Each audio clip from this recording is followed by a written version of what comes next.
Hello යාලට කොහොමද ඉතින්? අද පුතාට ඉස්කෝලේ ගෙනියන්න හදපු ලන්ච් බොක්ස් එකක් තමයි ඔයාලත් එක්ක බෙදාගන්න හිතුවේ. ඉතින් මම මේකට අද ප්‍රධාන වශයෙන්ම පාවිච්චි කරලා තියෙන්නේ සුපෝෂ. ඉතින් කඩේ අපිට ගන්න කොච්චර මේ පෝෂ වර්ග තිබුණත් අර ත්‍රිපෝෂ රස අපිට පුරුදු මේ සුපෝෂ එක තරම් නම් මොකකින්වත් හම්බ වෙන්නේ නැහැ. ඉතින් අපේ පුතාලත් ගොඩක් මාස මේ සුපෝෂ එක කන්න හින්දා මම ඒකෙන් තමයි අද මේ ලන්ච් බොක්ස් එක හදාගන්න හිතුවේ. ඉතින් ඔයාලා අපි හැමෝම හදන විදිහට තමයි මමත් මේ සුපෝෂ අග්ගල එක හැදුවේ. මුලින්ම ගාගත්ත පොල් ටිකකට මම ලුණු කුඩු ටිකකුයි සීනි ටිකකුයි කලවම් කරලා හොඳට අනාගත්තා. ඊට පස්සේ සුපෝෂ කුඩුත් අපිට ඇති ප්‍රමාණයට මේකට දාලා හොඳට අනාගන්න තමයි තියෙන්නේ.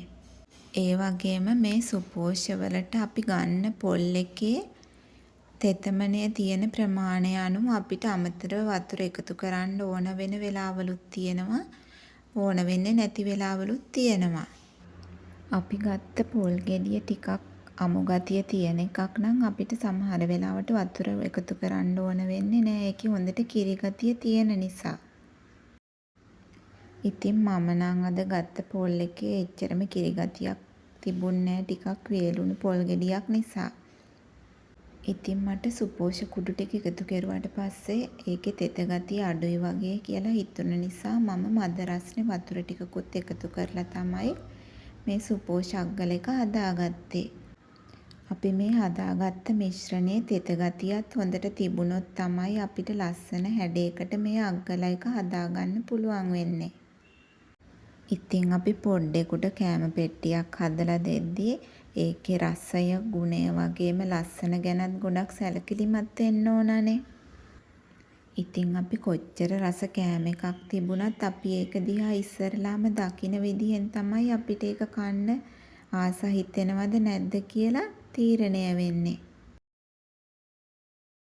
ඉතින් පොඩ්ඩෙකුට අපි කෑම පෙට්ටියක් මොකක් හරි කෑම එකක් හදලා දෙද්දී එයාලට මේ කෑම එකේ රසය, ගුණය වගේම පෙනුම ගැනත් ගොඩක්ම සැලකිලිමත් වෙන්න ඕන.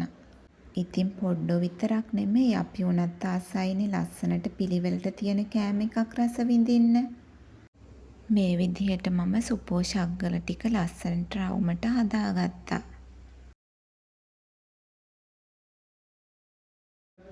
ඉතින් අපි බලමු මේ ලස්සනට හදාගත්ත අග්ගල ටික තවත් ලස්සන කරලා හැඩ වැඩ කරලා අපේ ලන්ච් බොක්ස් එකට දාගන්නේ කොහොමද කියලා.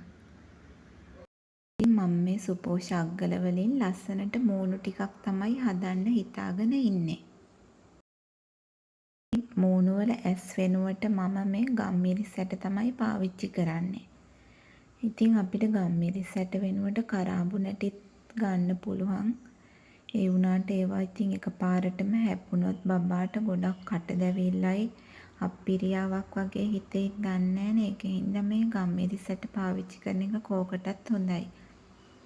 වගේ ගම්මිරිස් ඇට දෙකක් තියලා S2 වගේ පේන විදිහට මේක දෙපැත්තෙන් ලස්සනට තියාගන්න තමයි තියෙන්නේ. මම මේ සුපෝෂ අග්ගල ඔක්කොම 4ක් තමයි හදාගෙන තියෙන්නේ අද.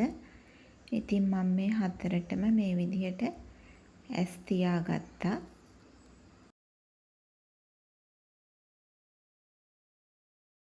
ඔයාලට මේ වෙනුවට තවත් මොනවා හරි ලස්සන අයිඩියාස් තියෙනවා නම් මේකෙන් හදන්න පුළුවන්. ඒවා මාත් එක්ක ෂෙයා කරගන්න කියලා ඉල්ලනවා. ඉතින් මට මේ හිතුන විදිහට තමයි මම මේක ලස්සන කරගන්න මේ ගම්මිරිස් ඇට පාවිච්චි කරලා S තියාගෙන තියෙන්නේ. ඊට පස්සේ අපි මේ මෝනේ කටේ ෂේප් එක හදාගන්න තමයි යන්නේ. ඉතින් මම මේකට පාවිච්චි කරන්නේ හැන්දක්. ගොඩක් මහත නැති ටිකක් උල් ගතියක් තියෙන හැන්දක් පාවිච්චි කරලා අපිට මේ විදිහට කට වගේ හදාගන්න පුළුවන්. චුට්ටක් තද කරලා හැන්දෙන් රවුමට අර hina වෙලා ඉන්න විදිහේ ෂේප් එකක් අපිට හැන්ද තියලා තද කරලා හදාගන්න පුළුවන්. මම මේ විදිහට මේ 4ෙම කටවලුත් ඇඳ ගන්නවා.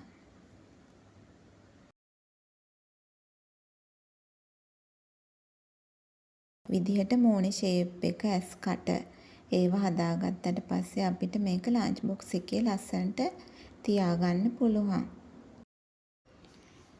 අපිට දැන් අද මෙතන තියෙන්නේ අග්ගල 4ක් විතරයිනේ.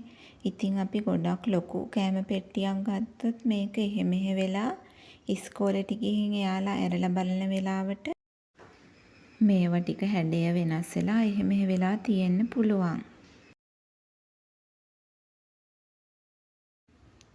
ඒ නිසා අපි දාන කෑම ප්‍රමාණය අනුව ඒකට ගැළපෙන ලන්ච් බොක්ස් එකක් තමයි තෝරගන්න ඕන. මම අද කෑම දාගන්න අරගෙන තියෙන ලන්ච් බොක්ස් එක කොටස් දෙකකට බෙදලා තියෙන්නේ. ඒ කොටස් දෙකෙන් පොඩි කොටසට තමයි මම අද මේ සුපෝෂ අග්ගල ටික දාගන්නේ. මේ මූණේ ෂේප් එක ලස්සනට උඩට හිටින විදිහට කෑම පෙට්ටියට මේ අග්ගල ටික පිළිවෙලට තියාගන්න. ඒ තියාගත්තට පස්සේ මම මේ කෑම පෙට්ටිය අනිත් කොටසට කෙසෙල් ගෙඩි දෙකක් තමයි තියාගන්නේ.